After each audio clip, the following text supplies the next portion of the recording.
Fala aí, pessoal, tudo bem? Vamos lá, de volta a mais uma sequência aqui dessa jornada aqui de inteligência artificial generativa. Hoje nós vamos falar de arquitetura de LLMs, tá? A gente deu uma olhada bem rápida na introdução e a gente vai falar em arquiteturas de LLMs baseada em coding e decoders, ok? Bom, falando desse modelo, né, dessa arquitetura, né, ela é muito estruturada para processar e gerar texto utilizando as vantagens combinadas de duas estruturas fundamentais de redes neurais transformadoras, tá? Então vamos entender aqui um pouco no passo a passo como é que isso funciona. Primeira coisa, o que é um encoder, né? Que a gente chama também de codificador. É uma arquitetura, né, de modelo de linguagem que são usadas, né, em modelos baseados em transformers, tá? E isso é uma etapa crucial do processamento. Então, assim, ele converte informações de texto em um formato numérico, que a gente vai entender como é que funciona, para que o modelo ele consiga processar, tá? Essas informações. Então, vamos lá. Para isso, existe um passo a passo. A primeira coisa é o que a gente chama de tokenização, ou seja, eu vou quebrar uma frase, né, em partes menores, tá? Que é o texto de entrada que ele é quebrado em partes menores. E esse token ele pode ser uma palavra, tá? Uma subpalavra ou até um caractere, depende do modelo. Para a gente simplificar aqui, a gente vai considerar que cada token corresponde a uma palavra. Eu tenho eu gosto de café. Então, cada palavra dessa frase ela vai ser considerada como um token. Na segunda parte, a gente vai transformar cada palavra dessa atribuindo a ela um ID numérico, ou seja, eu 102, gosto 453, D 23, café 675. Então agora eu tenho, tá, associado a cada token eu tenho um número inteiro único, um ID para aquela palavra, beleza? Então eu peguei a frase, quebrei aquela frase em tokens. A partir daí agora atribuí um código, um ID, um identificador para cada palavra, ok?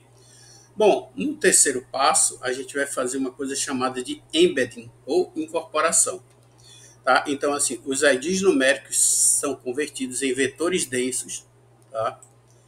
Por meio de uma camada de embedding.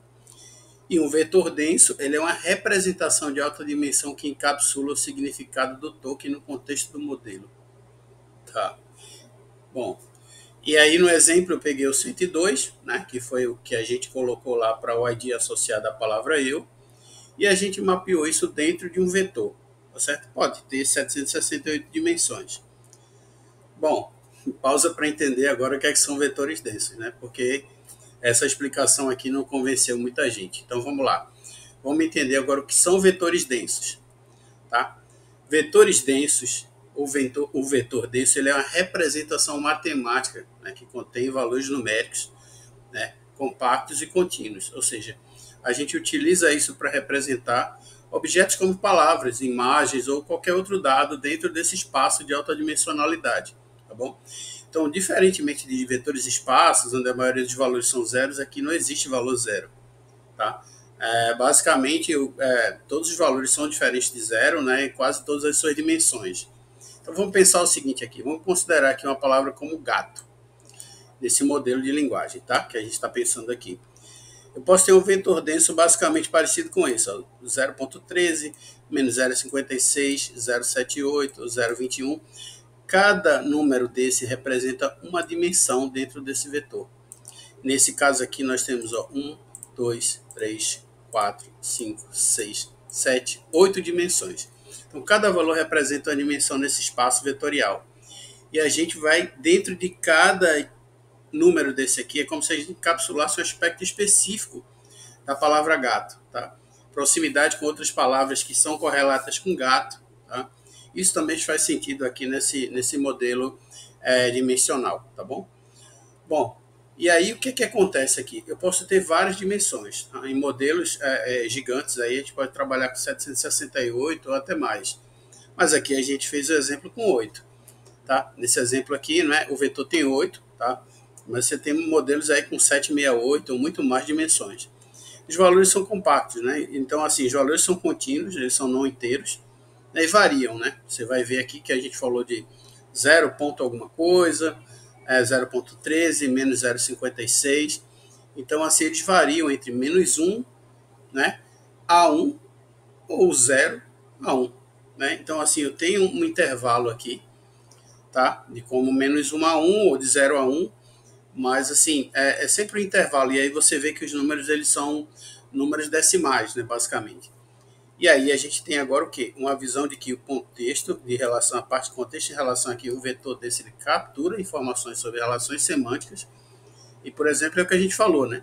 A palavra gato, ela pode ter um vetor próximo a felino, tá, no espaço vetorial, mas distante de carro, ou seja, existe uma relação bem mais próxima entre o vetor, né, do felino, por exemplo, ao gato do que o carro, tá? Então, eu tentei aqui com isso trazer um pouco mais do que seria a definição do que é um vetor denso, ou seja, eu tenho dimensões e eu aplico aquela transformação das palavras da frase em tokens, de tokens em IDs, e esses IDs, eles são, digamos assim, combinados com essas dimensões que a gente falou agora, feitas aqui no nosso passo 3, né, que é a parte de incorporação, tá bom? Então, agora a gente seguindo aqui, a gente vai para o passo 4, ou seja, eu faço a adição da informação posicional. Ou seja, como esse modelo aqui é um modelo transformer, ele não tem memória sequencial. Ele não sabe a posição do token no contexto original. Tá?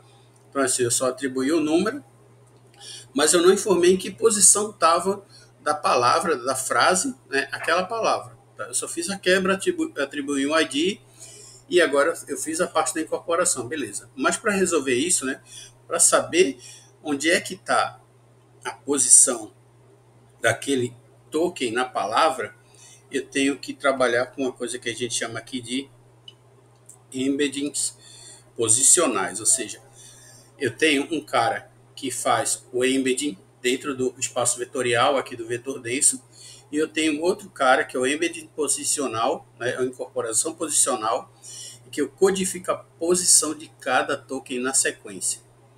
Tá? Então eu faço a soma da posição no espaço dimensional, tá? daquele token, junto com a posição que ele estava no momento da incorporação. Então eu faço a soma desses caras, né, dos vetores dos tokens, para incluir a ordem das palavras na entrada. Eu tenho aqui uma formulazinha muito simples. Eu tenho o token, tá?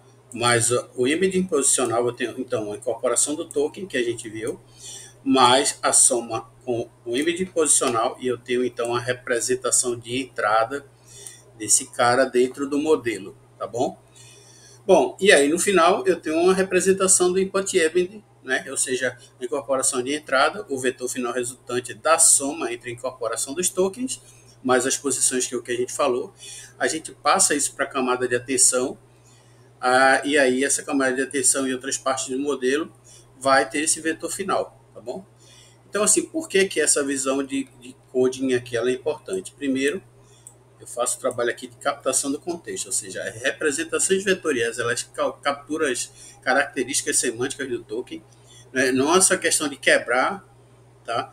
E colocar isso numa posição dentro de um vetor, não é isso. A gente tem que se preocupar com essa questão de entender que ele faz a captura da característica semântica do token, ou seja, ele permite que o modelo ele compreenda a relação entre palavras, tá? A gente deu um exemplo aqui no vetor desse aqui de um gato, mas ele pode ter relação aqui com outros vetores, como por exemplo felino. Tá? Tem a questão do processamento computacional, ou seja, eu transformo o texto em números, isso permite que as operações matemáticas elas sejam realizadas nas camadas subsequentes do modelo, ou seja, para o computador trabalhar com números é muito melhor do que trabalhar com palavras. Por exemplo, eu tenho uma performance melhor também, tá? E a ordem importa, né? Por quê? Porque se eu pegar todo mundo, transformar em números e não entender qual foi a posição daquilo ali, como é que eu vou reconstruir aquilo em um determinado momento no meu modelo? Então, a adição desse embedding posicional justamente te garante, né, que o modelo ele leva em conta essa sequência do texto, tá ok? Porque justamente eu faço a soma de uma coisa com a outra, tá? Então, como é que eu faço isso aqui de maneira visual? Vamos supor, a entrada, eu gosto de café. Eu faço a tokenização, eu quebrei aqui em 4 partes, né? Eu gosto de café, depois eu atribuí um ID para cada parte, tá? Depois eu faço o embedding aqui, eu criei aqui um vetor denso e coloquei aqui em cada dimensão, eu coloquei um valor, tá? Como a gente falou aqui, pode variar de 0 a 1 ou de menos 1 a 1, tá? E depois eu guardei a posição, tá? De cada token que está aqui, tá?